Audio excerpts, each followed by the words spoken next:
हुआ है और लागू होने के पश्चात हमारा जहाँ तक याददाश्त है, हम 25-30 साल से तो समाज में एक्टिव हैं। आज तक कभी नहीं हुआ था। हमारे याददाश्त में पहली बार हो रहा है। ये बहुत खुशी की बात है और इसमें हम सभी को बढ़ चढ़ कर हिस्सा लेना चाहिए। अपना मंतव्य जो कानून है इसकी समीक्षा की बात है, इसकी उपयोगिता और इसकी प्रासंगिकता, दो चीज़ इसमें है कि आखिर इसकी उपयोगिता क्या है और इसकी प्रासंगिकता क्या है। तो मूल चीज़ हमको सबसे पहले जानना होगा कि संताल परगना जस्टिस रेगुलेशन 1893 क्या है और उसका जन्म कहाँ से हुआ, क्यों हुआ, किस लिए हुआ, इतिहास में जाना जरूरी है।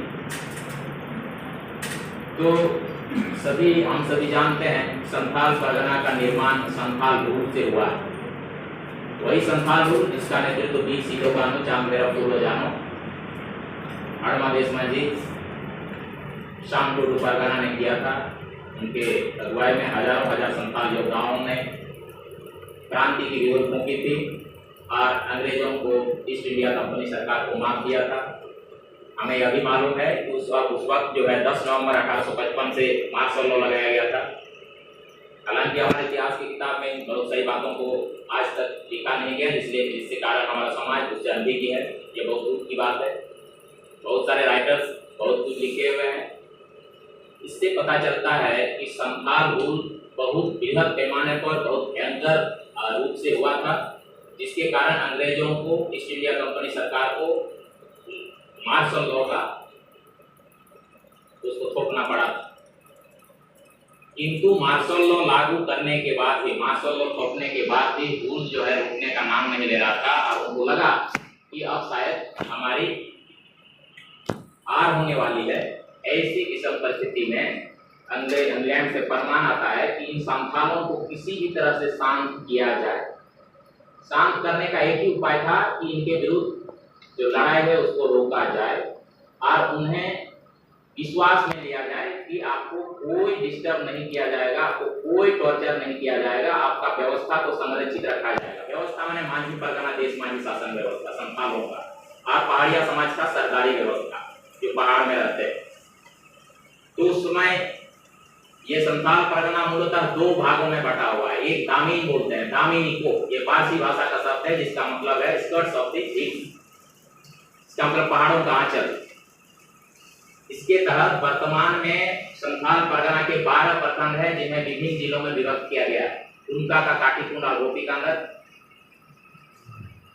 पाकुड़ का अमरापड़ा, लिट्टीपड़ा, हिरनपुर, साहेबगंज का बोरी ओवरहेड, पतना, मंडरो और तालजारी, गोड्डा का सुंदर पारिया ग्वारीजोड़, इन्हें दामीन कहा गया है। आज इस दामीन का चिन्हितीकरण मिस्टर पॉन्टेट और मिस्टर वार्ड ने किया है। 1823-24 से इनका सीमांकन शुरू हुआ और यहाँ की उपजाऊ मिट्टी को देखते हुए अंग्रेजों ने सबसे पहले इन्हें साफ सफाई करने का काम किया और इसके लिए संथालों को वहाँ पर विशेष रूप से लगाया गया और उन्हें विश्वास दिलाया गया कि आपको यहाँ कोई डिस्टर्ब नहीं करेगा, कोई जमींदार आपको टॉर्चर नहीं करेगा, हमारे डायरेक्ट निगरानी में रहेगी। इसलिए उसको गवर्नमेंट स्टेट कहा जाता है दामीन को। और वहाँ पर संथाल और पहाड़िया के अलावा किसी दूसरे को घुसने की अनुमति नहीं थी। तो सबसे पहले उन्हें साफ किया गया। उनके चारों ओर ताल का पेड़ और बड़े बड़े पिलर गाड़े गए उनका चिन्हितीकरण के लिए और वहां पर संथाल और पहाड़िया को व्यापक अधिकार दिया गया।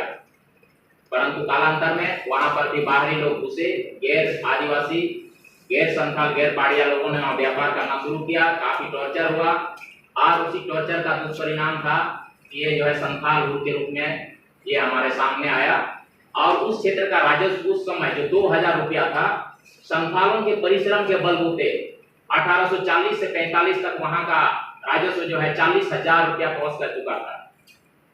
ये स्थिति थी। संथाल इतने मेहनती है, ये सामुदायिक जीवन जीते हैं, समूह में नाचते हैं, समूह में गाते हैं, सामूहिक काम करते हैं, पूरे गांव के लोग एक ही साथ हल जोड़ते थे।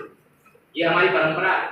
आज इन्हें थोड़ा तोड़ा गया है, लेकिन परंपरा यही है कि पूरे गांव का जो है सभी लोग एक साथ हल जोतेंगे। आज पूर्व तरफ का, कल पश्चिम तरफ का, फिर उत्तर तरफ का, फिर दक्षिण तरफ का। तो इन्हीं को देखते हुए जंगलों को साफ करने के लिए इनको बुलाया गया था, विशेष रूप से इन्हें बसाया गया था, क्योंकि उस समय मशीनी युग था नहीं। मेन काम था जंगल को काटना और इन पहाड़ों और वन भूमियों को इस तरह जो है कृषि कार्य भूमि में तब्दील करना यही मुख्य काम था। और इसलिए संथालों को विशेष रूप से वहां बसाया गया और उन्होंने साबित कर दिया। और इस तरह से जब बाद में कालांतर में वहां टॉर्चर हुआ, शोषण हुआ, तो फिर संथाल रूप की शुरुआत हुई। और ये जो है हमें संथाल परगना जिला के रूप में हमें मिला 22 दिसंबर 1855 को। संथाल रूप के राज लागू रखते हुए जब हुल को नहीं दबाया जा सका, ऐसी परिस्थिति में ईस्ट इंडिया कंपनी को लगा कि अब हमारी हार हो जाएगी ट्राइबल से और ये बहुत बड़ा गलत मैसेज जाएगा, हमारा जो पूरा एशिया महादेश में शासन करने की जो हमारी सपना है वो चूर चूर हो जाएगी। उससे पहले क्यों ना हमें इनको किसी भी तरह से शांत कर दें। इसीलिए इन्होंने 22 दिसंबर 1855 को तत्कालीन बीरभूम और भागलपुर जिले के भूग्रस्त क्षेत्रों को काट कर अलग किया और उन्हें संथालों के नाम कर दिया। संथाल और पहाड़िया समाज के नाम कर दिया। इनके व्यापक इसके लिए इन्हें बनाया गया और इसे Santhal Pargana act 1855 act number 37 के तहत किया गया। इसका वर्णन करते हुए इसकी भूमिका में लिखा गया है कि what is Santhal Pargana act 1855। तो उसमें लिखा गया है an act to remove the operation of the general law and regulation from the district inhabited by Santhals and others and place the same under the superintendence of an officer specially appointed for the purpose. कहने का मतलब है Santhal Pargana act 1855 वो कानून है जिस कानून के तहत उस समय जो इंग्लैंड की जो महारानी का जो आदेश था, जो उस समय यहाँ पर उसका शासन का जो ये था, अधिनियम था, जो कानून था, उसको यहाँ से खत्म किया जाता है, उसको यहाँ से हटाया जाता है। और बंगाल प्रोविंस का भी, बंगाल प्रेसिडेंसी का भी जो है कानून है यहाँ से खत्म किया जाता है। और यहाँ पर एक ऑफिसर जो है इसको स्पेशल इसको तैनाती की जाती है जिनके निगरानी में यहाँ का शासन व्यवस्था चलेगा। और वो शासन व्यवस्था होगा मांझी परगना देश मांझी शासन व्यवस्था और सरदारी शासन व्यवस्था। ये मूल बात है। यही बात आगे चल करके जब हमारा संविधान का विकास हुआ तो इसी क्रम में उस समय भारत, पाकिस्तान, बांग्लादेश सब एक था।